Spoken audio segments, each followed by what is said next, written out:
Oi, pessoal. Aqui a gente está começando um embrião de um novo projeto, né? A gente lançou o podcast Café Quente e, graças a Deus, foi muito bem recebido pelo público. A gente tem tido uma resposta muito boa. Só que eu sou viciado em política. Então, assim, quando a gente não está no podcast, eu estou conversando com amigos, amigas e discutindo política e pauta, e veio uma ideia na nossa cabeça da gente fazer um programa de análise. E aí eu convidei uma pessoa que, além de ser minha amiga, eu acho ela uma mulher muito inteligente e com muita visão de política. Então, assim, a gente veio trazer para cá, para a internet, uma coisa que a gente faz quase que diariamente, que é debater os temas que estão em evidência no momento. Então, eu queria apresentar para vocês minha amiga aqui, Lígia Teixeira, que vai aqui compor comigo a mesa, nesse novo projeto que eu espero, Lígia, que a gente tenha, que pinte a química, tipo Lula e Trump, que esse é o teste. Nós vamos fazer o teste hoje para ver se a gente tem a química, mesmo que a gente tem na relação pessoal de conversar e trocar ideias e debater e às vezes divergir, que a gente possa trazer para cá e colocar para o público, né, os fatos, nossas opiniões, relembrar que opinião é uma coisa pessoal. Não necessariamente, nem eu nem a Lígia somos donos da verdade. Nós só vamos dar nossas opiniões e aí você pode ter certeza que com sinceridade, tá? Com o máximo de isenção possível. Né? Porque teve até um amigo querido que fez uma brincadeira no Instagram, que disse que a isenção era impossível e tal, mas eu tenho uma coisa que talvez a minha situação de vida mostre isso. Minha vida mostra isso. Eu tenho uma dificuldade muito grande de seguir opiniões ou direcionamentos quando eu não acredito. Então, assim, só para avisar, minha opinião não está nem à venda e nem disponível para aluguel. O que eu vou falar aqui é o que eu acho e é a minha análise. E eu espero que você possa participar e entrar nesse debate. Vamos começar lá, Lígia? Bora, Rogério. Prazer gigantesco estar aqui. Eu acompanho esse programa desde o início. Sempre te falei que o Café Quente Podcast ia ser um sucesso. No caminho para cá, eu estava lembrando de como a gente se conheceu. E aí foi num momento de revolução da comunicação também. Porque o Flávio Dino foi governador do Maranhão e ele era o usuário ativo do Twitter. Flávio Dino, de certa maneira, governava pelo Twitter, acompanhava o que estava acontecendo na classe política, e os secretários dele, os deputados dele, todos passaram a ser twitteiros ativos. E eu estava no Twitter ali desde que o Twitter era mato, e nos conhecemos lá. E o que me aproximou muito de você desde o início foi a tua personalidade.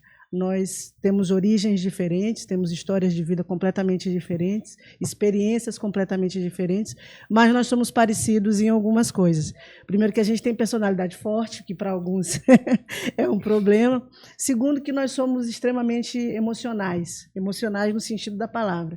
A gente se comove com bons gestos de vida, de amizade. Isso. Então, nos conhecemos lá no Twitter, isso já tem uns 15 anos, e desde lá construímos uma amizade muito legal, muito bacana e muito permeada por esse universo de inquietação com as mudanças na política. E agora a gente está vivendo uma nova revolução da comunicação. A inteligência artificial está transformando a internet num deserto de ideias e as pessoas estão querendo conversar mais. E acho que o podcast já há algum tempo é uma alternativa para as pessoas conversarem. E aí a minha proposta de estar aqui contigo hoje é virar uma espécie de parceira de pensamento de quem está aí do outro lado com a mesma dor que eu tenho. Muita informação, muita gente falando, muito ruído e pouco conhecimento do que de fato está acontecendo. Porque a gente está num mundo de caos mesmo, o mundo está muito complicado, está muito esquisito, e a política ela reverbera essa esquisitice do mundo atual. E acho que a gente pensar juntos aqui, pensar contigo, pensar com o nosso espectador, é a melhor forma da gente construir juntos uma opinião e construir juntos uma tomada de decisão que seja melhor para o Maranhão. Acho que o objetivo final é esse, é a gente fazer escolhas que sejam melhores para o nosso estado e, consequentemente, para a nossa vida. Então, um prazer gigantesco estar aqui contigo, tomara que dê certo. Tomara que dê certo. E só lembrando do Twitter, eu fui secretário do Flávio com muito orgulho. E líder também. E líder, com muito mais orgulho ainda. E até responder um comentário que um amigo mandou outro dia. Sim. Fez uma brincadeirinha comigo, né? E aí, Rogério, tá flavista mesmo, agora está assumindo que é flavista. Gente, eu não assumo que sou flavista, eu não estou flavista agora. Eu tenho talvez um defeito de ser muito sincero. E eu respondi para ele assim, eu não estou virando flavista, eu sou flavista. Mas isso não me impede de ter minha opinião e minhas críticas ao ex-governador e hoje ministro do Supremo, Flávio Dino. Só tem uma coisa, eu sou uma das pessoas que eu tenho defeito demais, mas eu não tenho. Eu não sou mal agradecido, eu não sou ingrato. E o Flávio me deu a mão num dos momentos mais difíceis que eu já passei na vida. Então eu não posso esquecer isso. Vou falando, eu já até me emociono. Porque eu sei o que eu passei e eu sei o que ele fez por mim. Então renegá-lo, jamais. Então assim, eu vou te dar um exemplo. Aqui, infelizmente, a gente tem algumas pessoas que alugam ou vendem sua opinião, de acordo com seus interesses pessoais. E tem uma coisa que eu não farei. Não farei não é por causa dele, é por minha causa.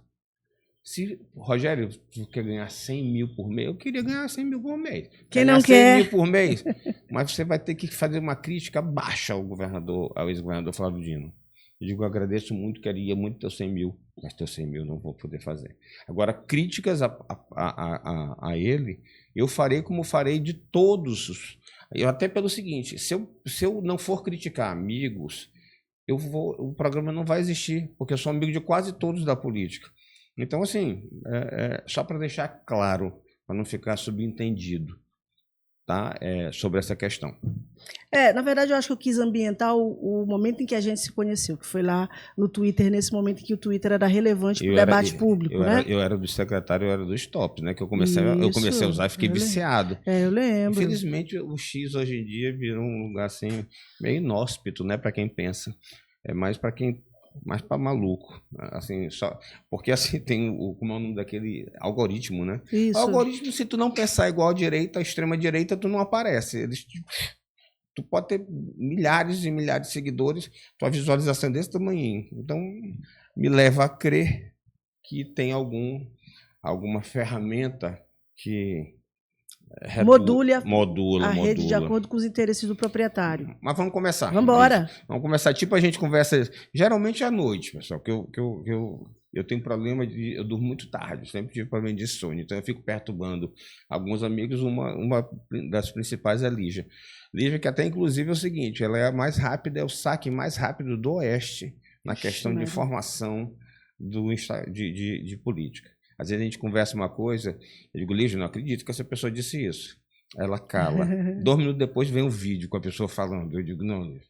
Então, até quando eu tenho dificuldade para encontrar alguma informação, eu recorro, meu Google é Lígia.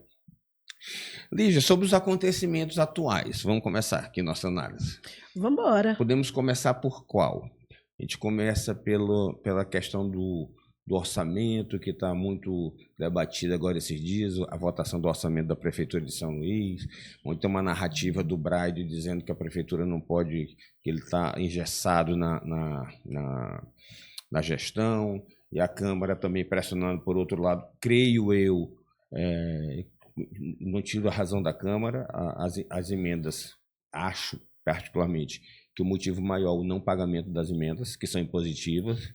E aí acho um erro do prefeito que ainda não Eduardo Braide não fazer um cumprimento do que a legislação diz. Né? Então eu queria ouvir um pouquinho de ti sobre isso aí.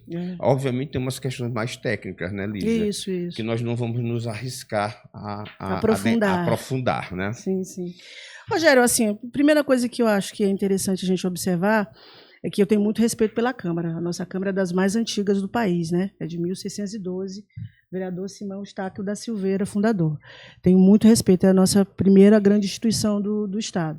Mas faz muito tempo, talvez até no pós-Constituição Federal de 88, a Câmara, infelizmente, perdeu o protagonismo no debate político. Por uma série de razões que não cabem aqui. E eu acho que nós agora temos um prefeito que entendeu um pouco essa redução da respeitabilidade institucional da Câmara e passou a utilizar a Câmara como um instrumento de visibilidade política. Então, uma inteligência do prefeito que começou a governar, instrumentalizando a Câmara contra a população. E alguns temas, como, por exemplo, o orçamento, são algumas dessas matérias que o prefeito usa para fazer esse debate com a população. De algum tempo para cá, você foi parlamentar, eu não sei o que acontece com as casas legislativas, elas não votam mais o orçamento na data prevista, né?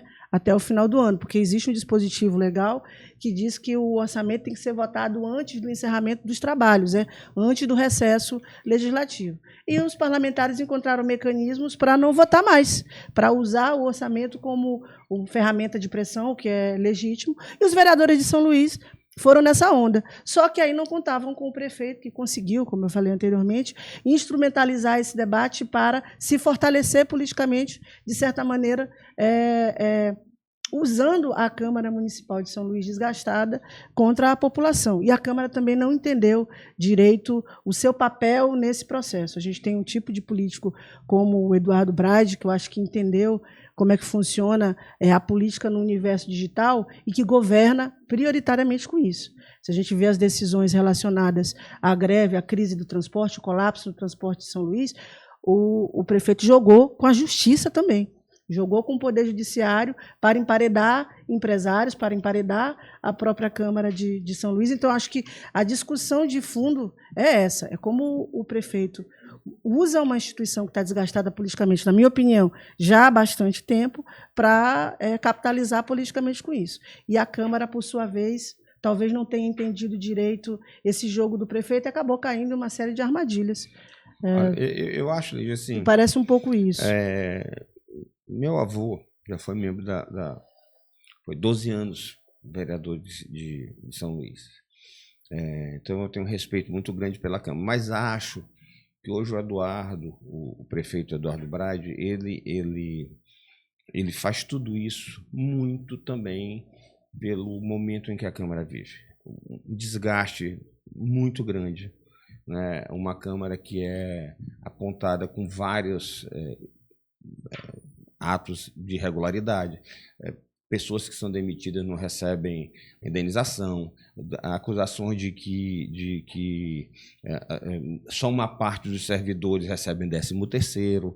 Eu até acho assim que o Ministério Público deveria ter uma lupa um pouquinho maior mais atenta com a Câmara, porque assim as denúncias que existem sobre a Câmara sobre a presidência da Câmara, perfeitamente, né? As denúncias sobre a presidência da Câmara são muito grandes. Então, assim, tem coisas estranhas acontecendo. E me parece, eu até uma vez brinquei com um amigo do Tribunal de Contas, que eu disse que eu queria entender assim, como que até hoje, com tantas acusações, com tantas denúncias, a gente nunca teve um presidente da Câmara de São Luís que tivesse as contas rejeitadas. Eu digo, é um fenômeno isso, né? E eu acho que o Braide visualizou bem isso. Câmara desgastada, então um terreno fértil para ele crescer em cima da Câmara. Exatamente. Né? Aqui, veja bem, falo, Lígia, com toda tranquilidade, porque tenho muitos amigos na Câmara. Muitos amigos na Câmara. Né?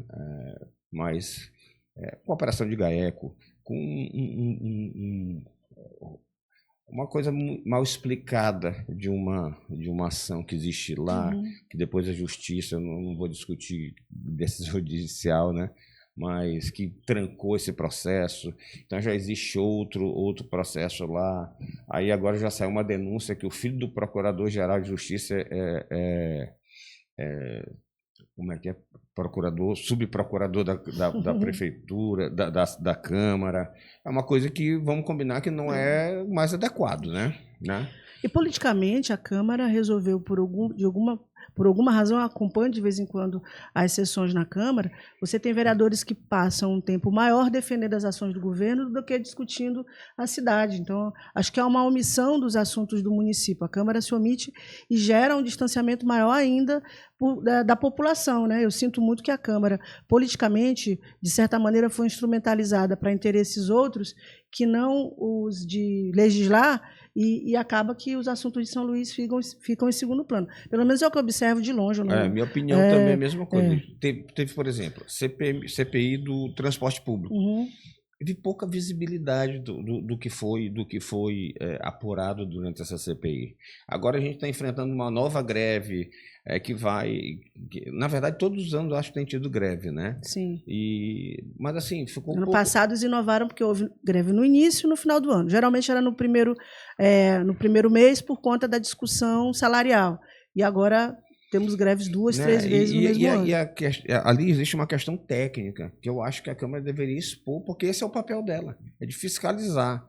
Então fizeram uma CPI que a gente teve pouca visibilidade, eu não sei realmente o que foi apurado lá, porque me parece que não tiveram interesse de demonstrar. Com todo respeito aqui, a Câmara hoje parece encurralada pelo prefeito de São Luís, com medo. Os vereadores têm até medo de criticar o prefeito, essa é a verdade. O Brad tem hoje uma aceitação muito grande, uma aprovação muito grande, isso tem encurralado, na minha opinião, a Câmara de São Luís, que se omite no debate que é legítimo dela, né? Então eu acho que isso aí deveria ser revisto. Se você vai para a vida pública, você tem que ter coragem de enfrentar, e você não pode enfrentar. Tu não é surfista só de surfar onda boa, não.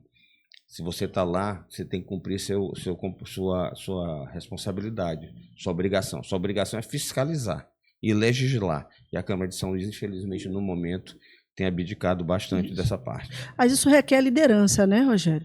A gente vive uma crise mundial de liderança, é verdade, mas eu acho que o presidente Paulo Vitor, e aqui não é nenhuma crítica pessoal, eu acho que o estilo dele de liderança é muito errático, né? Ele cria algumas pausas, ele faz algumas discussões, ele deixou que a CPI acontecesse e tudo mais, mas o vereador, ele me parece não estar no dia a dia, no cotidiano das questões municipais. Eu não sei porquê, não sei se ele tem interesse em outros assuntos, mas embora ele se esforce para ser um presidente presente, mais próximo dos trabalhos da Câmara, mas ele, de certa maneira, ele não consegue conduzir os vereadores a atuarem mais energicamente no parlamento municipal, sabe? Eu tenho essa impressão. De novo, não acompanho com frequência o dia a dia da Câmara, mas eu tenho essa sensação. Elígia, tem um amigo que é deputado, um amigo querido demais. Sim. E tanto a mulher dele quanto a minha diz o seguinte, que às vezes a gente é desnecessário, fala que não precisa. E agora eu vou usar novamente essa questão. Acho que muito do enfraquecimento da imagem da Câmara deve-se à presidência do vereador Paulo Vitor. Eu acho que a imagem dele, que sofre várias acusações, várias denúncias, enfraquece a imagem da instituição. Minha modesta opinião. Tenho a mesma impressão. Modesta opinião, porque a figura dele, de um presidente de poder, tem que se fazer respeitar, né? E eu acho que diante da série de denúncias que existe sobre ele, isso acaba enfraquecendo a instituição. É uma coisa que os vereadores de São Luís têm que entender, que o presidente representa o poder. Então eles têm que pensar muito na próxima eleição, quem eles vão eleger para representar a casa. Porque não atinge, não é uma questão interna corporis, é uma questão interna corporis de escolha, mas é uma questão pública das consequências dessa escolha. Tá? Mas eu acho que essa questão a gente já falou um pouquinho. Só lembrando o seguinte, essa discussão de orçamento agora, que o prefeito muito sabidamente, engenhosamente usou a questão, o judiciário, na vara de interesse difuso, que teve uma decisão favorável a ele, que eu também não vou discutir, porque eu não tenho conhecimento de direito para discutir nesse nível. Que depois o que me chamou a atenção, Rogério, é que a decisão da vara de interesses difusos, do juiz Douglas Martins, juiz que eu admiro profundamente, ele tomou essa decisão na tarde de sexta-feira, acho que 1 ou 2 horas depois, o prefeito já estava lá fazendo liberação dos recursos. Eu acho que chegou a usar quase 200 milhões de reais do orçamento. É sobre 130 milhões. 130, eu acho que chegou a mais que isso. Eu acho que quando a desembargadora deu a decisão reformando parcialmente, né, a decisão da vara de interesses difusos, ele já estava quase em 200 milhões lá. Olha, eu acho que, do orçamento suplementar. Inclusive, eu sou amigo e respeito muito o Dr. Douglas. Ele esteve aqui, né? Inclusive, sim. Mas também queria aqui fazer uma referência à desembargadora Graça, que tem tido assim, decisões, eu acho, importantíssimas para que a gente possa colocar as coisas nos devidos lugares de gestão. Exatamente. Infelizmente, a gente estava no costume das coisas ficarem meio na bagunça. Eu acho que a desembargadora Graça botou ordem na casa nessa questão de gestão municipal e tudo, com decisões firmes, duras, mas que eu acho que isso aí tem até um caráter educativo. Isso. Né? Para que, olha, não faça isso porque as consequências são graves. Né? E são decisões rápidas e bem fundamentadas. Bem fundamentadas. E acho, inclusive, que a decisão dela, que reformou parcialmente a decisão do juiz Douglas, foi bastante equilibrada também. Eu queria só lembrar para vocês, eu até, como já fui parlamentar, sabia, tem o prefeito Braide tem alguma razão sobre a questão do orçamento. Em outras, a gente teria que ter um assessoramento jurídico melhor. Né? Mas eu vou te falar, o que ele, sem aprovação do projeto, do orçamento, o que ele pode fazer? Ele pode apenas cumprir com 1/12 do orçamento do ano anterior. O duodécimo, né? Um duodécimo, as despesas obrigatórias. O que são despesas obrigatórias? É salário, é manutenção da estrutura de saúde, da estrutura de educação, pagamentos da dívida, de juros, algumas coisinhas a mais. Mas, por exemplo, veda o executivo, por exemplo, de lançar novas licitações, novos projetos, novas obras. Então, realmente, ele engessa a gestão. Isso é um fato. Aí tem que se analisar até que ponto isso interfere na gestão, até que ponto isso é um jogo de política. A gente está no ano eleitoral, o prefeito Braide é supostamente pré-candidato a governador, então tem que ser analisado isso com cautela. Com cautela. Né? Rogério, eu acho assim, eu entendi a intenção do juiz na decisão dele. Ele quis exatamente garantir que a prefeitura tivesse autonomia de gestão, mas eu acho que, de certa maneira, a decisão ela invade um pouco a autonomia do legislativo, né? A ideia do checks and balances lá. Então, eu acho que a magistrada ela foi exatamente nesse ponto, de resgatar o equilíbrio entre os poderes, tentar resgatar o equilíbrio entre os poderes e, ao mesmo tempo, deixar a Câmara de sobreaviso. Vocês precisam votar o orçamento. Deu prazos, inclusive, para isso. Então, ela reequilibrou um pouco esse jogo nesse sentido, né? Eu acho. Eu vou dar minha opinião de novo. Acho que, realmente, o juiz Douglas, que eu reputo ele como um dos magistrados mais... Eu adoro ele. Dia desse eu estava puxando o saco dele. Eu gosto muito dele, respeito muito ele. Ele faz uma coisa ele tem uma coisa importante. Sim. Você pode discordar dele, mas ele não é questionado em momento nenhum a integridade moral dele. Isso é importante. Acho que talvez ele tenha... Eu não conheço. Acho que ele, de certa forma, ele invadiu, sim, a competência de outro poder. Minha opinião leiga é essa. Mas acho que a Câmara, vamos dizer assim, tem até um fato curioso que não me vem aqui, se deixou invadir. Se deixou invadir quando... O que eu quero dizer com isso? Quando ela se omite, quando ela se enfraquece, quando ela perde as prerrogativas dela, ela permite que um juiz chegue e dê uma decisão dessa. Se a Câmara fosse hoje respeitada, o juiz Douglas não daria essa decisão. O juiz Douglas deu, na minha opinião, sincera, deu porque a Câmara está extremamente enfraquecida. É o que acontece nacionalmente já há algum tempo. O Congresso, há muito tempo, deixou de legislar o que interessa para a sociedade, perdeu espaço, e o judiciário é o grande tema do nosso tempo. É exatamente o checks and balances, que ele riu quando eu falei. Lindo, não, achei bonito isso. Os freios e contrapesos. O poder não admite espaço vácuo. Se você não ocupa o espaço, vem outro e ocupa. Simples assim. Elígia, vamos... Já falamos bastante de Câmara. Já, mais de meia hora, mais de meia hora, está demais já para isso. Vamos falar um pouquinho de outra coisa que está muito em voga aqui. Eu tenho um podcast, né? Então, eu tento convidar pessoas de vários matizes políticos. Exatamente. Tu tá bem hoje, né? Eu tenho um bom vocabulário. Desculpa aí, né? E assim, sem nenhuma censura a nenhum grupo. E nem também nenhum preconceito com ninguém. Eu até brinco outro dia que o Laésio, quem não conhece, eu não conhecia, tu só ouve falar, e algumas pessoas têm uma imagem bem crítica sobre ele, né? Mas aí eu botei, e aí minha mãe, obviamente, que é a patrocinadora do podcast, porque minha mãe... Tua mãe é a patrocinadora minha mãe patrocina o podcast, faz o café, né? Comprou a garrafa, botou o adesivo. Eu sou filho único, né, Lígia?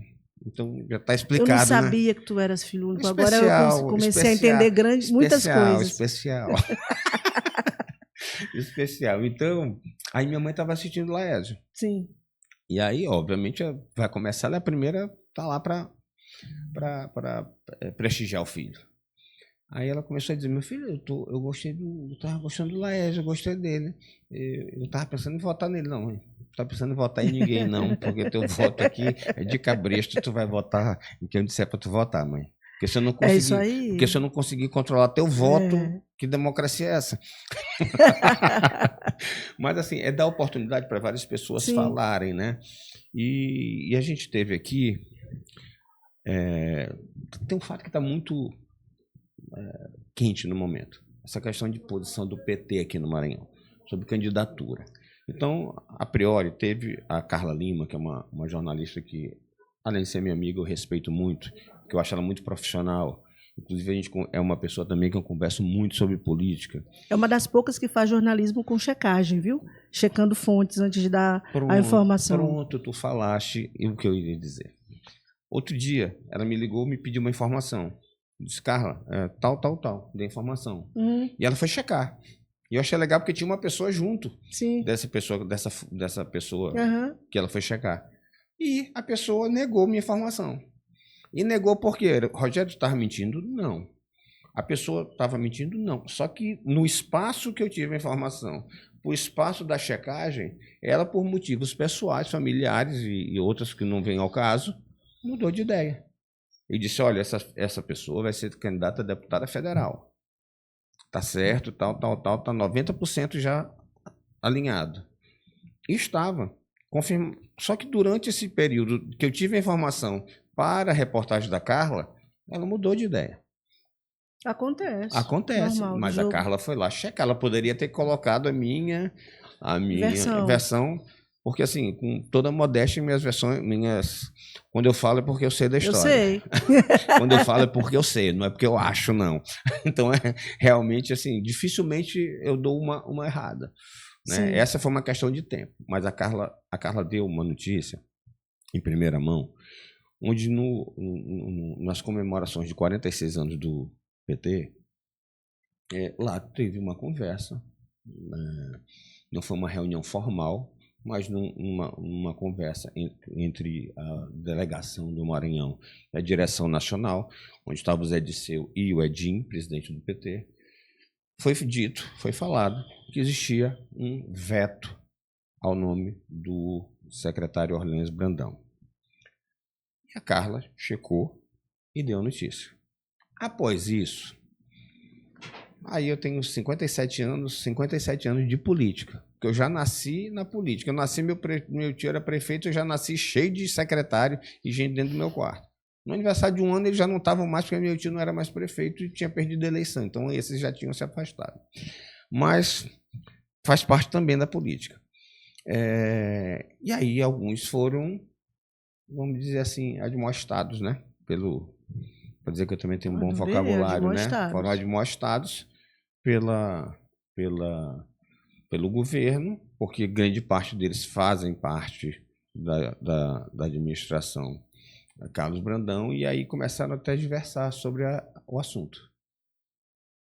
Carla Lima confirmou, Marcos Dessa confirmou. Metrópolis confirmou. No dia seguinte, as pessoas começaram até a diversar. Mudar um pouquinho a história, não foi bem assim, não foi assim, não foi assado. E aí, eu convido várias pessoas, né? As pessoas só não vêm aqui se não quiserem. Sim. Só tem uma coisa assim, que a pessoa que vem aqui tem que saber. Não faço pergunta combinada. Perfeito. Né? Se você me disser, Rogério... É o segredo do sucesso do seu podcast. Rogério, tem um inclusive. assunto que eu não queria falar. Aí eu vou dizer o seguinte, eu vou analisar. E eu vou te dar um exemplo bem aqui. Não teve um tempo que o Pedro Lucas falou que o Márcio GR teria dito que haveria um afastamento e era tal dia, depois um outro afastamento? Por exemplo, se eu convido o Pedro Lucas para vir para cá. Não tem como não perguntar isso. E ele disse o seguinte, Rogério, vamos falar sobre tudo, menos sobre esse assunto. Eu digo, Pedro, irmão, vamos deixar para uma próxima oportunidade. Porque aí esse assunto já vai estar resolvido, né? E aí a gente passa para uma outra pauta, porque senão vai estar na cara que foi combinado. Exatamente. A conversa, né? Mas voltando à questão do PT.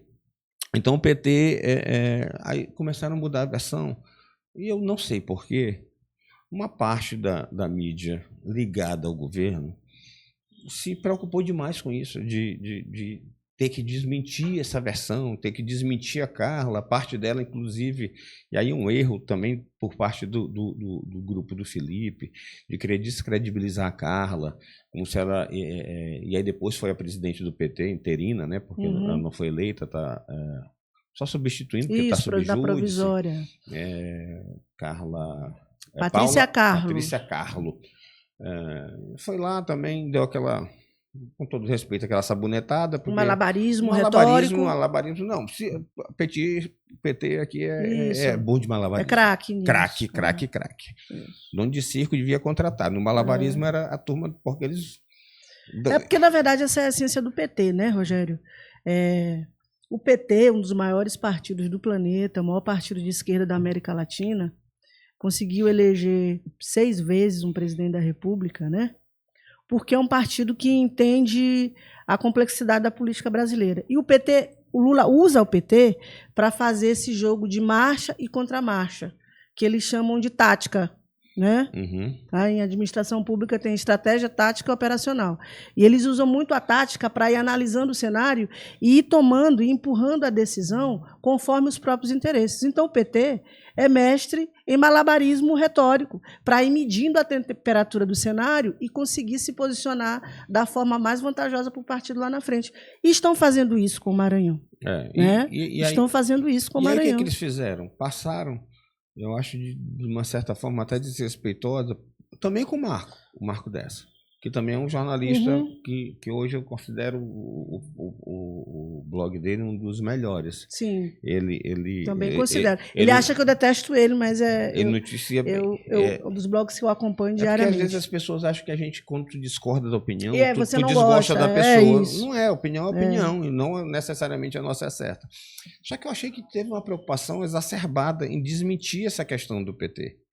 Que existiu, isso é um fato. Podem mudar de ideia? Podem. O PT pode apoiar Orleans, na minha opinião? Pode. Pode tudo acontecer. Não tem nada definido, mas aquele fato ocorreu. Sim. Mas aí as pessoas passam a querer descredibilizar os outros. Né? E eu achei muito feio o que fizeram com a Carla. Não é porque é minha amiga, não, mas eu sei da competência e da seriedade dela. Então ela deu uma notícia como jornalista, uma notícia checada. Apurada e aquilo ali aconteceu. Sim. Pode acontecer diferente na frente? Com toda certeza. O apoio de Lula, o Orleans vai ser governador ou não por causa de Lula? Eu discordo. Acho que ele tem todas as condições, a candidatura dele é forte, é uma candidatura de governo, nós sabemos a força do governo no estado como o nosso. Então, para mim, assim, é um ponto na campanha dele. Sim. Não é o ponto que vai, não é Lula que vai nomear ou exonerar ele do cargo de governador. Vai ser uma opção deles, da estratégia deles. Eu só vejo isso assim com uma preocupação exagerada. E às vezes eu acho engraçado, Lígia, o seguinte, por exemplo, agora tem essa questão da Iracema. Isso. Voltar para o PT, que o PT, sabiamente, né, expulsou ela. Ela com 100 mil votos expulsaram. E pior, quem expulsou ela é agora quem quer trazer de volta. Isso. Só que aí eu vejo os amigos falando o seguinte, que querem, eles se dizem anti-PT, mas anti-PT só para alguns. Anti-PT se for Felipe. Se for Iracema, eles já são petistas. Meu amigo Iglesias, meu amigo querido Iglesias, a deputada Mical. Será que eles vão deixar de votar na Iracema se ela fosse a candidata a senadora pelo PT? Dificilmente. Dificilmente. Vão fazer campanha. E aí? O PT só não presta quando o candidato é teu adversário, ou o adversário nem é teu adversário. Quando tu é ligado ao governo e essa candidatura não agrada ao governo. Então, assim, não é uma questão ideológica, pelo visto, é uma questão de comodidade política, né? De interesses, de oportunismo, para usar uma palavra que existe muito na política, né? Oportunismo, exatamente. Rogério, tem um tempo que eu estou muito incomodada com a forma como se escolheu fazer o debate político no Maranhão sucessório, da sucessão estadual. A gente terceirizou a decisão para o presidente Lula. E o presidente Lula, ele quer palanque. Ele quer, inclusive, o deputado federal Rubem Júnior esteve aqui, ele quer, inclusive, o palanque do Braide. Então, quanto mais palanques para o Lula no Maranhão, melhor. Mais chances do presidente se reeleger. Agora, só que o presidente tem uma questão também importante para 2027.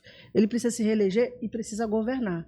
E eu aprendi com você que você, para governar, precisa ter um Congresso minimamente alinhado, que é o maior desafio do Estado Democrático de Direito hoje. Um Congresso completamente desalinhado do Poder Executivo, que capturou, inclusive, o orçamento, né? Então, o Lula sabe que precisa eleger deputados federais, sabe que precisa eleger senadores que consigam ajudá-lo a governar. Então, o primeiro problema do Lula é ter vários palanques no Maranhão, e o segundo problema do Lula é eleger o máximo de deputados e senadores, nós temos 2 vagas, para ajudá-lo a governar a partir de 2027. Então, o que acontece? Quando a gente terceiriza a decisão para alguém como Lula, que quer todos os palanques possíveis, a gente entra nessa encruzilhada terrível que a gente está.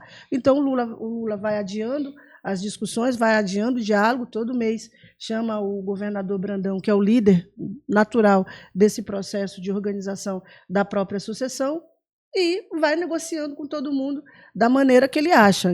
Mais cedo a gente estava discutindo uma entrevista da Patrícia Carlo, presidente da Provisória do PT, em que ela, num programa, lançou aí 5 nomes do partido, 5 nomes que ela considerava dentro da escala de discussão do presidente para o Senado. E nenhum deles, curiosamente, é do PT, por conta da estratégia política do partido.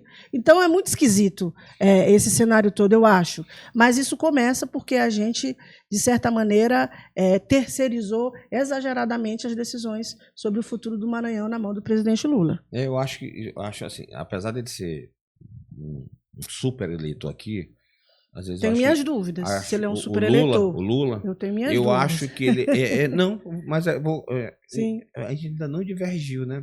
Vamos para a história, vamos para a história. Vamos divergir. O Lula influencia, mas não é dessa forma como as pessoas imaginam. Até porque o PT aqui, com todo o respeito aos amigos petistas, ele é micro.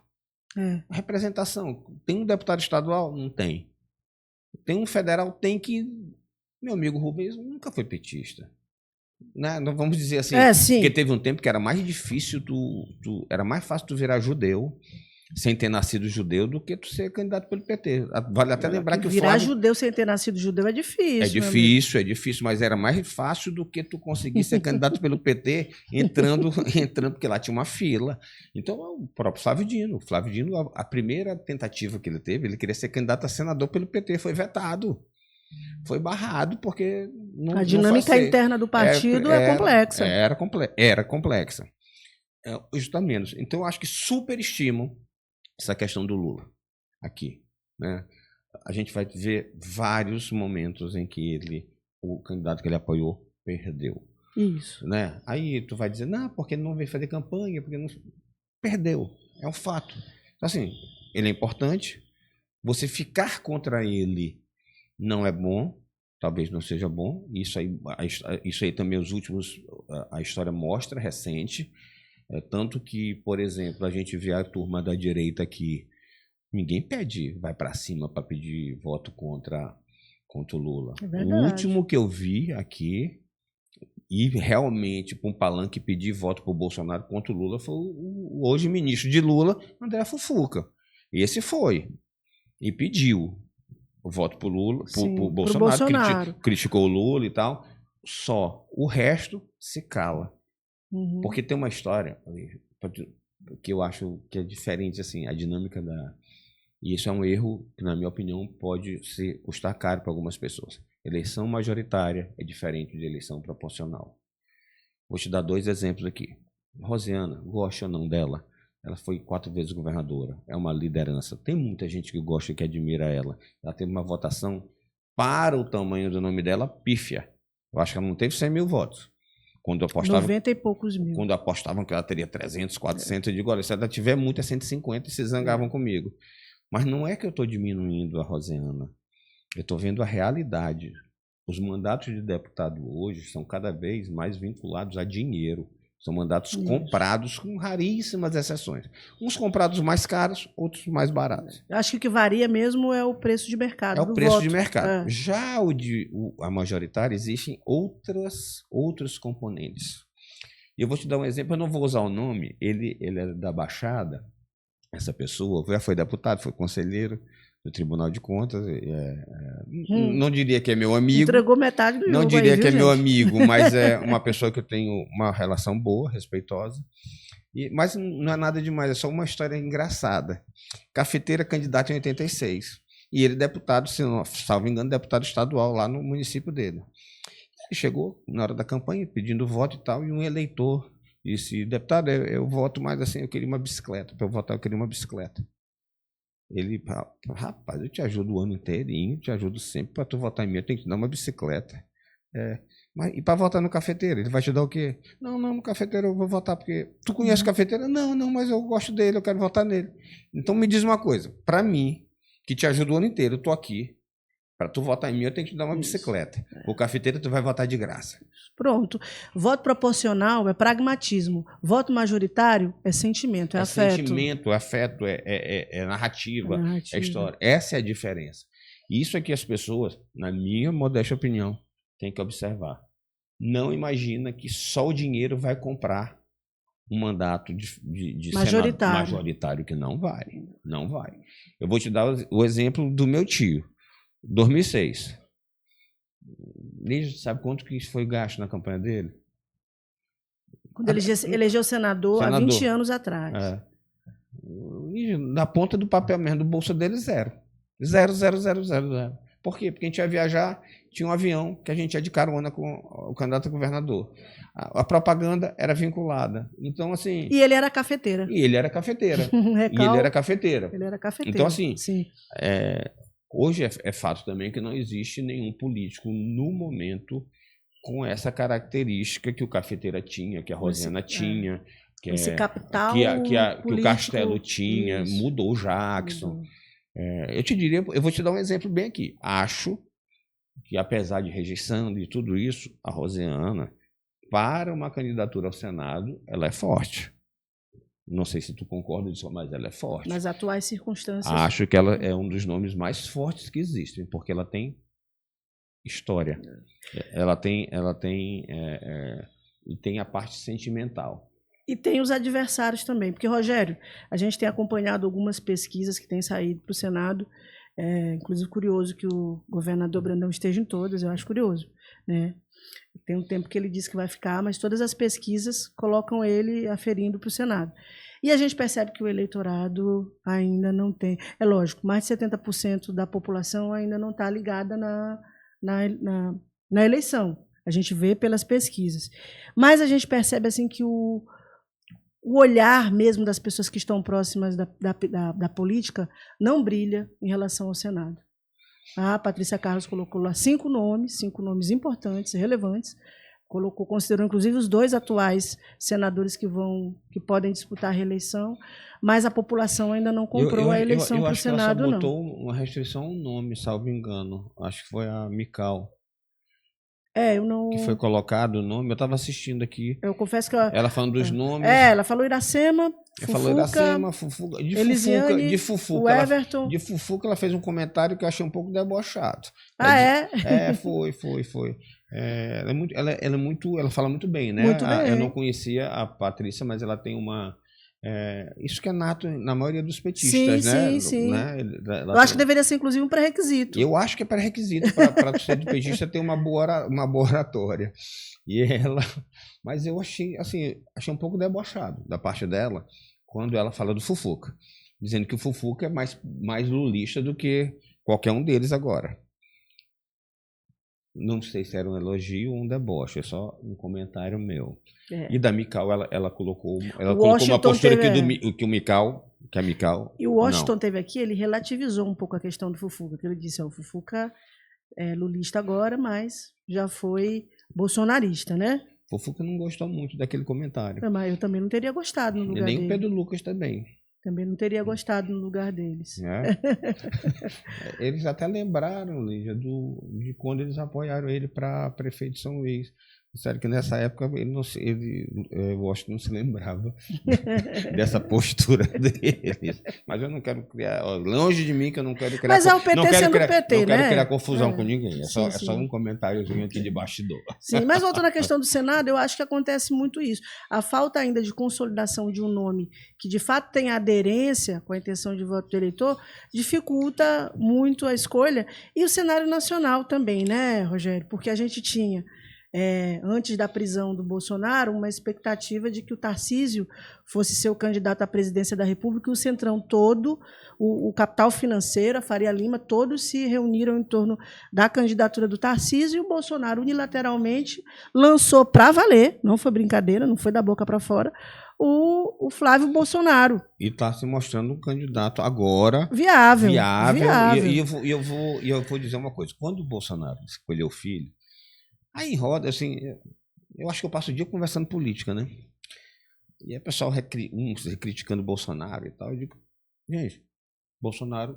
Eu acho que até contigo eu falei, Bolsonaro tá certíssimo. Se Bolsonaro não lançar o filho dele, daqui a 6 meses ele tá morto. Ele tá na prisão, ninguém vai querer nem saber dele. Tá liquidado. O Centrão vai tomar conta e ele vai ser alijado do processo. O que ele tá fazendo é o que o Lula fez em 2018, né? Tu falou o que eu ia dizer. São iguais.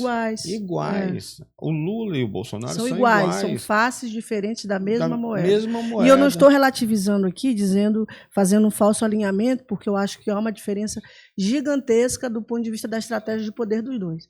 Um inclui os pobres no projeto de poder e o outro não inclui. Mas do ponto de vista político, da realidade estratégia política, os dois são muito parecidos. São muito parecidos.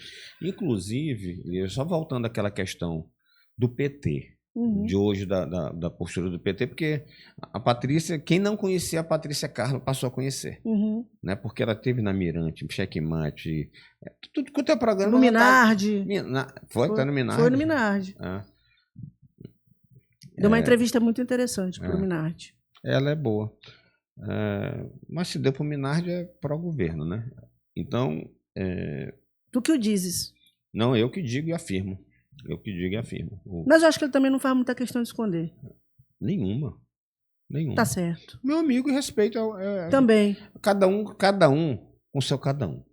Cada um defende seus interesses. Não imagine também que todo mundo é santo. Até porque todo mundo tem que viver, tem que comer, tem que pagar conta, tem que ir em colégio, tem que ir em faculdade, tem que viver. Então tu escolhe um caminho. E aí, agora isso é um fato. Cada escolha é uma renúncia. Quando você escolhe se alinhar a um projeto que fica muito claro, se você é da imprensa, eu não sou da imprensa, eu sou um intrometido no meio aqui, mas quando se você começa a deixar muito claro sua posição, você passa a não ser mais um comunicador, uma referência de notícia, de informação. Você passa a ser uma espécie de cabo eleitoral. Mas nada contra cada um que decide o caminho que deve fazer. Rogério, a gente mudou de assunto, zero método aqui para conversar sobre os assuntos. Estávamos falando de Senado, agora já estamos falando aqui de método de narrativa jornalística, mas eu acho que você tocou num ponto fundamental. E esse conselho, isso que você falou agora, deve ser ouvido por quem opera na comunicação. Sabe por quê? Porque quando a gente deixa o bicho crescer, ele nos devora. Então, o que está acontecendo? Que eu olhe você olhando aqui para a lente da verdade. Não, lente da verdade não. Quem falava lente da verdade era o Clodovil. Clodovil Hernandes. Lente da razão. Meu amor. Lente da razão. O prefeito Eduardo Braide, ele optou por fazer política com as redes sociais, comunicação digital. Se o prefeito se eleger governador, eu tenho a impressão que ele não vai dar a mesma visibilidade e atenção para a imprensa que os governadores anteriores provavelmente a ele deram. Caso do Flávio Dino e do Brandão, que sempre prestigiaram a imprensa como um mecanismo importante do Estado Democrático de Direito. Mas o que aconteceu? Esse excesso de governismo, ou esse excesso de situacionismo, melhor dizendo, não vou dizer governismo, sim, porque remete ao governo do Carlos Brandão. É situacionismo. Essa coisa de você ser uma espécie de cão de aluguel dos poderes instituídos, isso gerou, ao longo dos anos, uma perda de credibilidade brutal dos meios de comunicação. E o prefeito é um desses poucos políticos do Maranhão que percebeu isso e que esvazia a imprensa. Não dá entrevista para ninguém, não conversa com ninguém e que vai governar, caso seja eleito, sem a imprensa. Por quê? Porque a imprensa exagerou nesse situacionismo. A gente precisa viver com dignidade, mas a gente também precisa preservar as instituições das quais a gente faz parte. Eu sempre busquei preservar. Eu faço comunicação e busco fazer comunicação com dignidade. Quero comer, quero tirar férias, quero aproveitar, mas quero também blindar a instituição da qual eu faço parte. E nós, infelizmente, no Maranhão, a gente abriu mão disso. E aí vou te dar 3 exemplos recentes, só para encerrar esse assunto, que eu acho que são importantes. A gente teve, somente nesse ano, 3 questões muito sérias envolvendo pessoas da imprensa. A gente teve um problema no camarote, no Circuito Vem para o Mar, com o secretário de Estado, que foi ali... a esposa foi ali admoestada, para usar uma expressão que você gosta, e isso gerou um ruído muito ruim. A gente teve uma situação lá na Câmara Municipal, acho que dentro do prédio da Câmara, se não dentro do prédio, ali no espaço mesmo do prédio, em que um vereador agrediu um blogueiro. E a gente teve aqui no Café Quente Podcast, que eu acho muito sério, porque envolve a relação de seriedade que a gente precisa ter com a fonte, que eu acho que você tem esse respeito pela fonte, que foi o Itapari, o Maurício Itapari, desmentindo um blogueiro aqui, e até num tom... Ele é jornalista. Até muito chateado. Ele é jornalista? Não é a mesma coisa, blogueiro e jornalista? Não, ele fez questão, inclusive, de diferenciar. De diferenciar, não, de marcar, de pontuar, entendi, que ele não era blogueiro. Mas quem tem um blog não é blogueiro? Mas eu acho que ele separa os mundos. Eu não sei se ele vê de forma negativa. Bom, eu não vejo. Sim. Eu não vejo. Para mim é tudo imprensa, sim, de verdade. Então, a forma como ele falou, para mim, foi muito preocupante, porque ele disse muito claramente que ele falou uma coisa e o que ele falou foi descontextualizado para transformar numa narrativa política de interesse de A, B ou C, não vou entrar no mérito. Então, assim, são 3 exemplos que a gente viveu nos últimos 40 dias que mostram essa tensão e, ao mesmo tempo, essa falta de respeitabilidade técnica do teu ofício. E isso vai gerar graves consequências, já está gerando para a própria imprensa, para os próprios blogueiros, enfim, para a forma de fazer comunicação no Maranhão. Eu, inclusive, essa pessoa que a gente estava falando, que eu falei há pouco, eu acho ele um cara muito bom de se comunicar. Eu acho que ele se comunica muito bem. Não, nós temos muitos excelentes comunicadores. Eu acho ele muito bom mesmo. Para te falar a verdade, eu acho ele o melhor da comunicação de rádio, de podcast, de entrevista. Eu só discordo dele da forma como ele faz, de alguns comportamentos dele. Primeiro, tem uma coisa que eu acho muito feio hoje. E aí eu vou fazer um comentário sobre o Felipe Camarão. Felipe Camarão, porque eu entrei na política criança. Então a gente já viveu muito a maré cheia, a maré vazia. Eu já vi você no poder, você fora do altos e baixos. O Felipe entrou lá em cima. Na crista da onda. Na crista da onda. Se a política fosse um voo, ele entrou na primeira classe da Emirates, que eu acho que é mais da Emirates. Tem aqueles leitos particulares que você ali, tem até chuveiro, cama de casal. Ele entrou nessa categoria. E o Felipe, assim, que eu não vou apontar nesse momento os defeitos dele, que também tem alguns, como todo mundo, era muito querido pelo Flávio, era muito prestigiado. Montou uma parte do governo. Várias secretarias foram apontadas por ele. E a essência dele, que pode ter uma parte boa, uma parte ruim, ele é muito acessível. E ele é uma pessoa boa praça. E eu vou te dizer um outro cara que é boa praça também, que é do outro lado do Orleans. O Orleans é uma pessoa, tirando aqui questões políticas, para tu te dialoga relacionar, fácil. É um cara, é uma pessoa simpática. Nunca conversei com ele. Pessoa simpática, humilde, é um cara bacana. Um cara bacana. Só que o Felipe hoje vive o contrário. Ele vive pessoas que ele ajudou, hoje não é criticando ele, é atacando ele de forma até covarde. Porque, assim, eu vejo algumas pessoas aqui que, para ter um espaço, eles acham que é aceitável você atacar uma pessoa que já te ajudou. E o mundo gira, Lígia. E às vezes essa pessoa, mais lá na frente, vai precisar dela. Então eu posso criticar sem agredir, sem entrar na questão pessoal, sabe? Numa baixaria. Outro dia eu já vi baixaria de ambos os lados.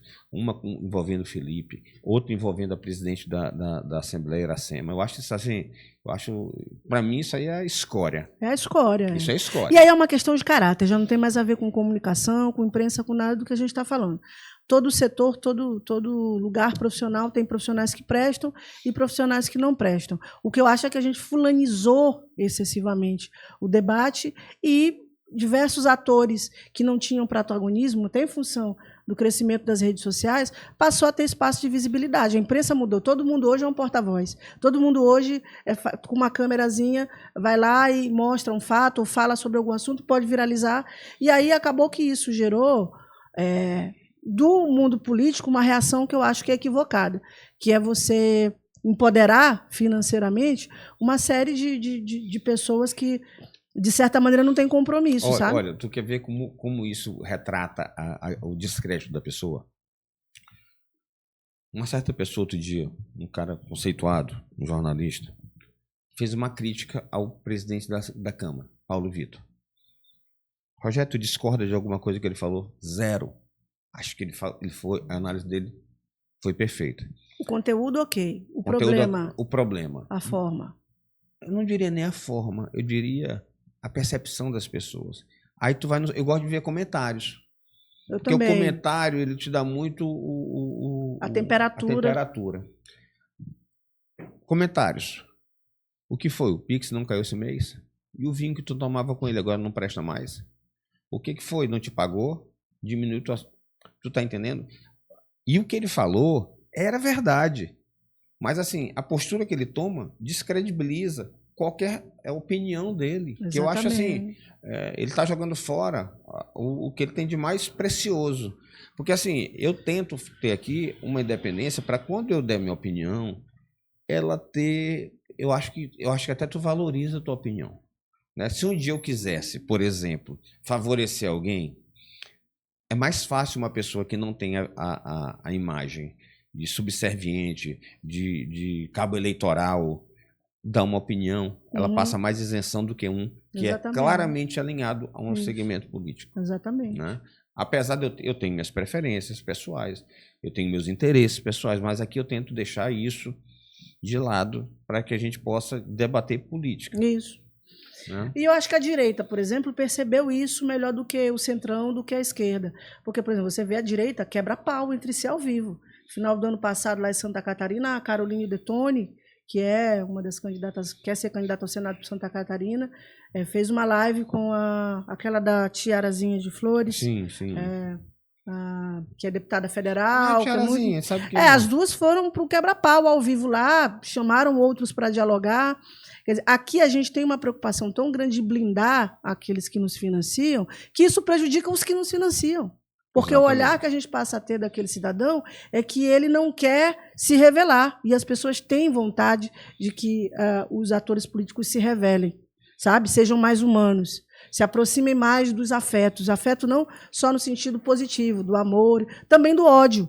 E também se mostrem de maneira mais profunda em relação a isso. E aqui no Maranhão a gente foi para o caminho inverso. A gente só, é tipo o piadista que faz comédia a favor, que não tem a menor graça, sabe? O piadista que está lá para falar bem do presidente, falar bem do ator, não sei de quem.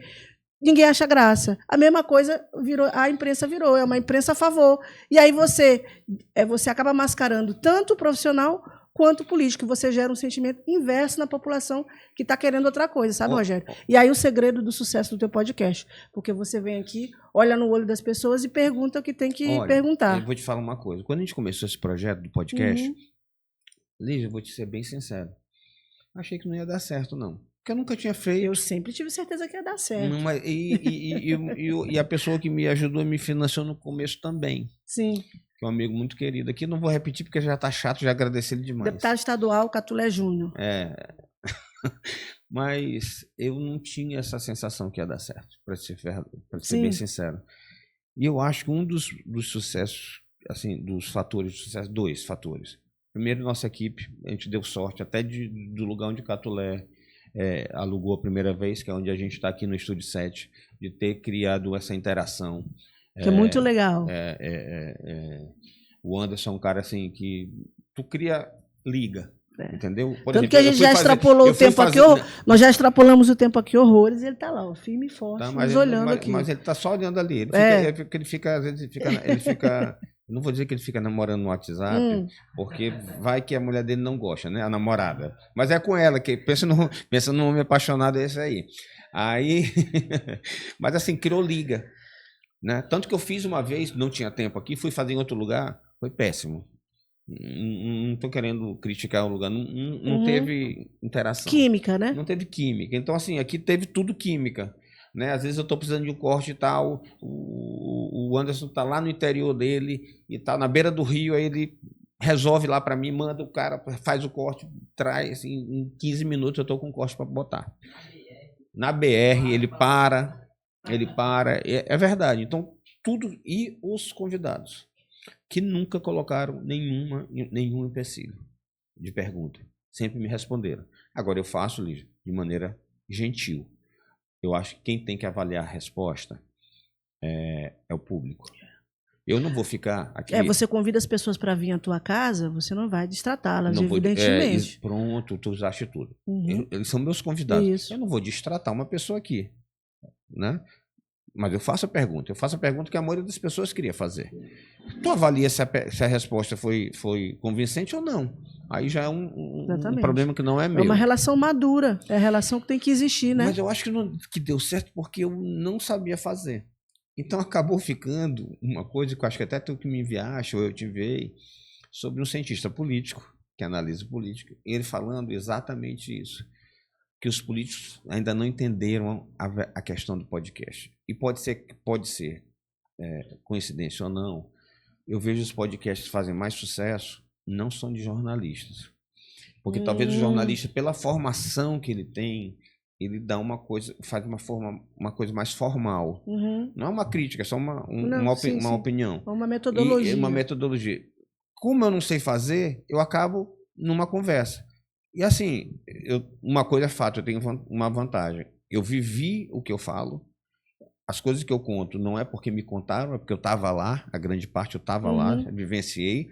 E a outra que, assim, na maioria da política, eu tenho uma relação boa com, eu diria, você tem bom trânsito, com 99% deles. Perfeito. Eu te diria que tem 2 pessoas que eu não tenho bom trânsito. Não vou falar o nome, mas... 2 pessoas? Da política todinha, 2 pessoas só. 2 pessoas só. Um mais por culpa dele, né? Na verdade, os 2 por culpa dele, na minha opinião. Depois tu me conta em off? Conta. Tá bom. É um com P, outro com F. E não diz muito não, mas tá bom. Tá bom, já tá demais. Mas se quisessem vir, seriam bem-vindos aqui. Sim. Eu receberia e sem nenhum problema. Acho, inclusive, que seria interessante. Principalmente um deles. Sim. Que eu acho que seria bem esclarecedor, seria uma entrevista bacana. E para ele também. Com certeza. Só que eu acho que vai muito da naturalidade da conversa. Então, eu já convidei alguns e tem um pessoal que é muito hoje ligado em media training. E a temperatura que eu vejo, a régua que eu estou usando é o seguinte, eu vejo quais são os podcasts que tem hoje de política no Maranhão. Sim. Tem uns com muito mais tempo que eu. A gente tem 4 meses agora. Sim, exatamente. Mas se tu vai para visualização, principalmente no YouTube, que não é um canal muito usado aqui no Maranhão. Assim, a nossa visualização é... Infinitamente eu não vou te maior. dizer assim, que é 100 vezes mais, é 1000 vezes mais. Eu vejo gente relevante, gente importante, que vai no podcast de órgãos de comunicação Eu também. de décadas. Isso. E o cara tem 150 visualizações. Uma semana depois vem um outro aqui, também político, tem 6.000. Então, assim... Aí você vai olhar por quê? Um é chapa branquismo, o outro é conversa olho no olho. Então, assim, eu acho que, graças a Deus, tem dado certo.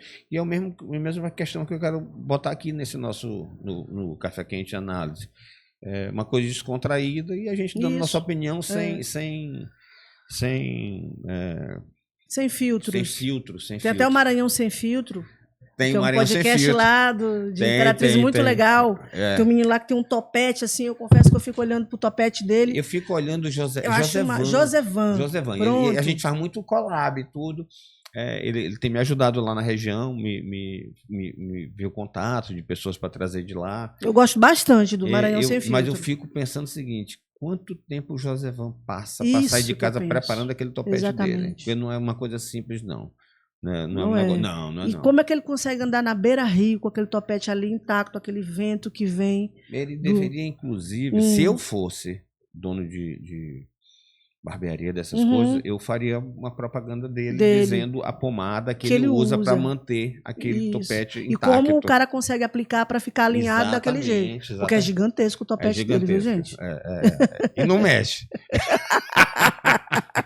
É isso, não, Rogério? É isso aí. Já falamos demais, não?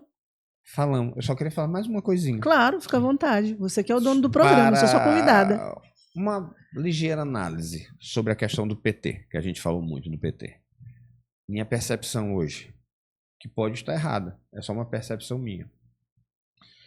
Acho que o presidente Lula, porque o Zé Disseu, o Edinho, falam que o Lula quer dizer. E são operadores do Lula, operadores políticos. Né? Eu acho que, na verdade, eles querem queriam, forçar não seria a palavra, mas queriam induzir para que o acordo de 2022 fosse cumprido. Isso. Rogério, por que tu acha isso? Porque é o feijão com arroz, é o mais simples. Porque vamos pensar só uma coisa, Lígia. Vamos supor que o Felipe e o Brandão façam um acordo, dê tudo certo. Olha, a gente vai sair, o Felipe vai ter um cargo, vai ser deputado federal, o que quer que seja, ou qualquer um, não importa isso. O Brandão, obviamente, num acordo desse, ele vai querer ser senador, legítimo, tudo perfeito. Só que aí a gente vai para uma segunda fase. Escolhemos o nome X. Esse nome X, teoricamente, ele provavelmente deveria ser eleito governador na Assembleia. Eleição indireta. Ou vão eleger um governador na Assembleia, a outra opção, que apoie esse nome. Aí já passa a ter um outro problema. Os 42 deputados, nenhum participou desse acordo. Estamos à beira, às vésperas de uma eleição. Tu já imaginou o custo dessa eleição? Todo mundo vai querer resolver sua eleição com esse voto. Exatamente. E tu sabes o que aconteceu no dia 13 de novembro de 2024? Ou 21 a 21? Não. Também. Ah. Tinha um cara lá em Brasília chamado Tio França, se matou na porta em frente à estátua do STF. Foi o segundo evento mais importante daquele dia. O primeiro foi o 21 a 21 da Assembleia, que é um evento traumático para a história contemporânea do Maranhão. E mostra como é... E ali havia acordos que foram fechados claramente. Agora não. Agora é uma emergência técnica então, em função assim, de uma situação Rogério, política. Teoricamente, num acordo desse, qual o único nome que tu veria possível de ser? O consenso. Você consegue enxergar esse nome? Por uma lógica. Iracema Vale. Por que, Rogério, tu acha que Iracema Vale? Porque ela é presidente da Assembleia. Ela tem uma boa relação com os deputados. Mas não é isso que define. O que define é que ela tem um banco de votos, vamos dizer assim, que os deputados estão atrás. Os deputados todos iriam vincular o voto a ela. Por que os deputados querem ela candidata a senadora? Querem candidata majoritária? porque querem o espólio político dela, querem que ela rateie o espólio político dela com eles. Então, por isso eu vejo apenas ela como possível para ser o nome de consenso. Para isso ela teria que estar no PT. Acho que sim. Mas veja bem, se você colocar outro nome, né? E vamos lá que, de novo, lembrar o 21 a 21. A gente bota o André Fufuca, por exemplo. Aí vai para votação. Aí o que os deputados fazem? Elege Iracema. Você acha que Iracema sentada na cadeira vai apoiar o André Fufuca? Desculpe, não é a Iracema. Qualquer um que sentar na cadeira será o candidato a governador. Então, assim, é uma engenharia que eu acho muito difícil de ser estruturada. Então, eu só veria a possibilidade se fosse ela, mas, de fato, acho que não vai haver esse acordo. Porém, a gente tem que ter um ato que se chama dupla renúncia. E aí você vê o Felipe Camarão renunciando hoje, a troco de quê ele faria isso? Não, eu estou fazendo um exercício de que essa fase a gente já passamos, mas passamos em que condições? Porque para chegarmos à eleição direta, precisamos ter um acordo aí entre o governador e o vice. Eu penso de verdade que não vai haver acordo. Eu penso que o governo não vai abrir. Eu penso que o governo não vai abrir do nome do Orleans. Eu penso que teria duas opções para o PT: ou ir com o Braide ou uma candidatura própria do Felipe. É uma coisa a analisar, e eu acho que o Brandão pleitearia. Eu acho até que a Carla Lima falou sobre isso. Presidente, não apareça por lá. Seu mita do Maranhão. Fique neutro. Fique neutro. Você vai ter 70%, 80% dos votos mesmo. E a gente não e o senhor não interfere na eleição. E a outra opção que tem é uma união com o Braide. Que aí essa união com o Braide vai depender do Braide. O Braide até agora não tem errado em nada. Não tem errado em nada, mas porque também não tem o que errar. Né? Foi só ele ficar quieto. Estão fazendo campanha para ele. Tanto o grupo do Felipe quanto o grupo do Brandão. Agora, se ele for candidato, ele vai ter que jogar. Ele vai ter que entrar em campo. Até porque o governo do Maranhão não é a prefeitura de São Luís. Vai ter que entrar em campo. E aí ele vai ter que fazer escolhas. E cada escolha uma renúncia. Obviamente, para ele ter o PT, ele não pode imaginar que ele terá o Laésio como não vai ter um azul e um vermelho de candidato a senador. Ele vai ter que ter os dois alinhados ao Lula. E aí é uma hora que o Braide vai ter que fazer opções. Aí a gente vai ver como é ele jogando. Eu acho que o prefeito está tentando outra coisa. Eu acho que ele está tentando ter todo mundo sem ter todo mundo ao mesmo tempo, que é um jogo que ele sabe fazer. O prefeito, ele não é um ator político outsider. Ele conversa com a classe política. Só que ele sabe fazer esse jogo de quem é próximo e não é próximo ao mesmo tempo. Eu acho que ele quer replicar essa metodologia. Ele quer ter todo mundo, mas sem ter todo mundo ao mesmo tempo. Como ele vai fazer? Eu acho que ele está medindo essa temperatura.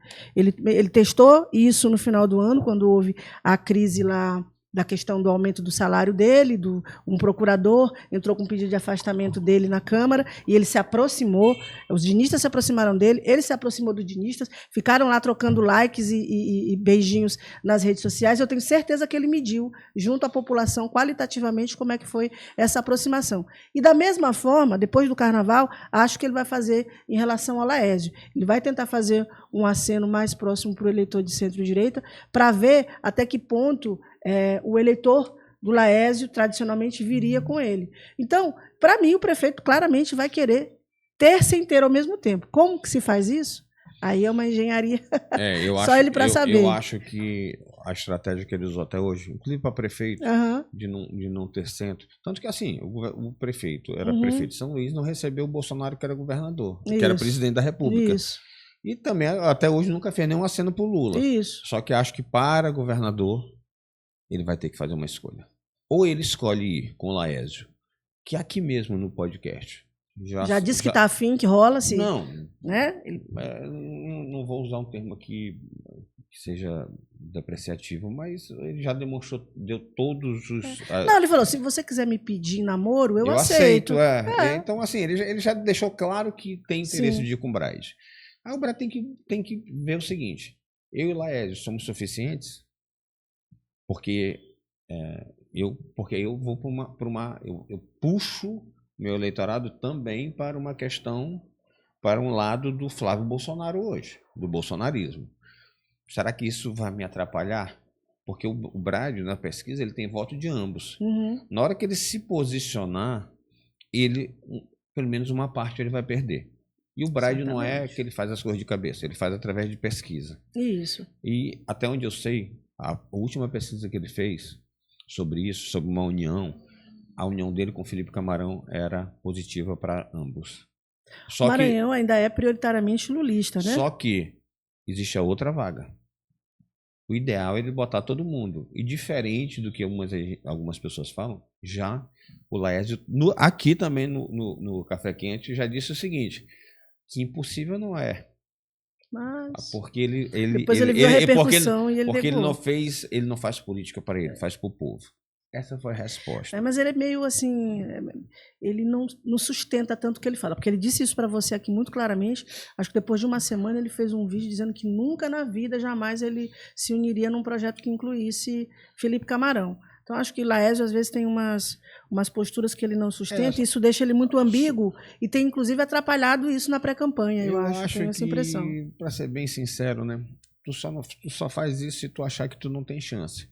Se tu achar que tu tem chance de ser vice-governador, tem chance de ser senador da República, tudo isso aí fica para trás. Tu usa uma retórica, uma narrativa, que tu tá pelo bem do Maranhão, que as diferenças ficam para depois o principal Maranhão, e tu segue e vai atrás do teu mandato. É assim que funciona. O resto história, conversa para boi dormir, animação de plateia. Conversa para boi dormir. O fato é que as pessoas buscam na política basicamente poder. Então não adianta a gente querer dourar a pílula, tá? As pessoas podem ter boas intenções, podem fazer bons governos, mas o que move a política é a busca do poder. Então tu pode ter certeza que Laércio ou qualquer um, se para se tornar senador ele precisar se juntar com Felipe e com Braide, ele vai. Se juntará, também acho. Qualquer um vai da política. Qualquer um vai. Basta a gente olhar a história. A história mostra isso. Até tem uma coisa icônica aqui. Por exemplo, Jackson Lago. Jackson Lago já esteve junto com Rosiana. Com Rosiana. Isso. Rosiana apoiou ele. Aí veio a Operação Lula. Rosiana apoiou ele para prefeito e ele, teoricamente, ela seria candidata a governador, a presidente, e ele seria o candidato a governador. Então, assim, é porque a história tiveram alguns. Veio José Serra com a Operação Lunos e acabou com tudo. Com tudo. Então, política é isso. Política é poder. O resto é secundário. Quem disser que isso não é verdade, ou é muito inocente ou é mentiroso. Ou os dois. Lígia, eu acho que por hoje, eu acho que rolou a química, eu gostei. Eu acho também. Então, legal. Pessoal, gente, muito obrigado, assim, quem assistiu. Eu queria pedir para quem assistiu mandar um feedback para a gente, porque a gente está num teste. Eu vou até pedir autorização para a Lígia, que hoje era um piloto, mas eu queria que a gente colocasse no ar para a gente sentir, para ver a crítica, Lígia. Rogério, eu acho que tu e a Lígia se estendem demais em determinado assunto. Rogério, Lígia, eu acho que vocês poderiam ser mais sucintos. E essa série de coisas para a gente ir se adaptando ao gosto do freguês, né? Levar o que as pessoas querem. Porque eu acho que as pessoas querem análises verdadeiras. Eles querem ouvir a verdade, não querem ouvir propaganda de candidato, né? Então, eu acho que a gente é só adaptar e se adequar, e eu acho que a gente vai chegar no formato que vai ser sucesso, tipo o podcast. Vai ser massa. E eu queria terminar do jeito que você começou. Você começou avisando que você não vende a sua consciência, né? Sim, as pessoas. Quem me conhece sabe, vou adotar esse termo. Quem me conhece sabe que eu tenho lado, sempre tive lado, por conta das minhas origens, de onde eu vim, eu não poderia ter um outro lado. O lado que eu estou, ele é decorrente das minhas circunstâncias de vida, da minha realidade. Mas eu jamais, na minha vida profissional, e aí já se vão mais de 20 anos, traí a minha consciência e subestimei a inteligência das pessoas com as quais eu dialoguei, sobre política ou sobre qualquer outro assunto. Então, eu fiquei muito feliz de você ter me convidado, de verdade, porque aqui eu tenho a oportunidade de mostrar um pouco essa essa minha vontade da gente amadurecer quando a gente fala sobre política. Política é emoção, política é afeto, mas política é, acima de tudo, jogo de interesses. E eu acho que a gente tem visto muito a classe política se organizar em torno dos seus próprios interesses e a gente, do lado de cá, se comportar como uma plateia fanatizada e infantilizada, achando que entre eles há algum tipo de rivalidade a partir dos interesses coletivos. Então, acho que nós precisamos ser mais maduros, precisamos olhar a política como os políticos olham a política, como jogo de interesses. E qual é o interesse dos maranhenses hoje? O que a gente precisa hoje dos políticos? Eu acho que eu queria muito estar aqui com você para a gente fazer essa reflexão permanente. Como é que a gente entra nesse jogo, não mais como massa de manobra, mas como aqueles que têm o poder de escolher os que vão nos representar. A gente viu recentemente a população de Turilândia na praça erguendo tapumes para proteger criminosos que foram presos, porque aparelharam a prefeitura de tal modo que as pessoas, a população, virou refém de uma quadrilha de bandidos, porque infelizmente a maioria dos municípios do Maranhão se transformaram nisso, em botins para enriquecer quadrilhas que se apropriaram das prefeituras. E o povo, que não tem oportunidade de trabalho, não tem oportunidade de renda, não tem oportunidade de cidadania, só se sustenta também financiado por esses políticos corruptos. Para mim, isso foi uma imagem aterrorizante. Você vê que o sistema inteiro foi capturado. Prefeitura, vice-prefeitura, Câmara de Vereadores, o corpo técnico da prefeitura e, infelizmente, grande parte da população. E aí acabou o Estado Democrático de Direito. Mas acho que a gente pode escolher outros caminhos também. Acho que a gente pode fazer outras escolhas. E esse momento global de mudança, de percepção da humanidade, é um momento de crise, mas é um momento também propício para a gente se recolocar no jogo e entender que a democracia é luta constante. Olha, isso tu falaste, para a gente encerrar, isso tu falaste de Turilândia, eu fiquei chocado com aquilo. Das pessoas terem... A gente sabe que nesses municípios a população é muito dependente do poder público. É isso. A população não é vilã, a população é vítima. Mas você ter coragem de ali fazer aquela cobertura me chocou. Eu fiquei profundamente triste. E eu vou te falar uma coisa. Outro dia eu vi um comentário que é repetido, né, de um candidato do MBL à presidência. O Renan. O Renan falando do Maranhão. Uhum. E falando de uma intervenção. Quando eu olhei aquela foto, aquela imagem, eu só me lembrei do Renan. Você está entendendo? Eu também. Porque reforça, infelizmente, uma coisa que, o MBL quando ele me falou, eu fiquei indignado. Mas aquilo ali reforça um tipo de discurso do Renan que eu repudio totalmente. Mas reforça isso. Reforça o seguinte, como se aqui tivesse todo mundo capturado pela corrupção. Né? E aí, realmente, na teoria dele... intervenção... É uma intervenção porque a gente teria perdido a condição de escolher nossos dirigentes. Infelizmente, assim, me veio o Renan no mesmo instante que eu vi aquilo ali. Lígia, agradecer nossa primeira participação juntos. Eu espero que a gente possa continuar, que dê certo. Vamos trazer alguns convidados também para debater conosco. Hoje a gente concordou em quase tudo, mas às vezes a gente discorda também. Muitas vezes. Muitas vezes. Pessoal, então, assim, agradecendo. E eu queria que vocês continuassem seguindo a gente. Eu vou botar esse material também vai estar disponível no meu Instagram. Aí segue a gente lá, @Rogério Cafeteira. E também no canal do YouTube, no mesmo canal do podcast. E o Café Quente vai continuar, o podcast, né? E o podcast vai continuar. É só uma outra... Uma ampliação do que a gente já tem lá. Uma ampliação, que eu quero fazer da mesma forma como eu faço no podcast, quero fazer aqui uma discussão sem lado, sem torcida. Fazer uma análise dos fatos. E não uma propaganda de A ou B.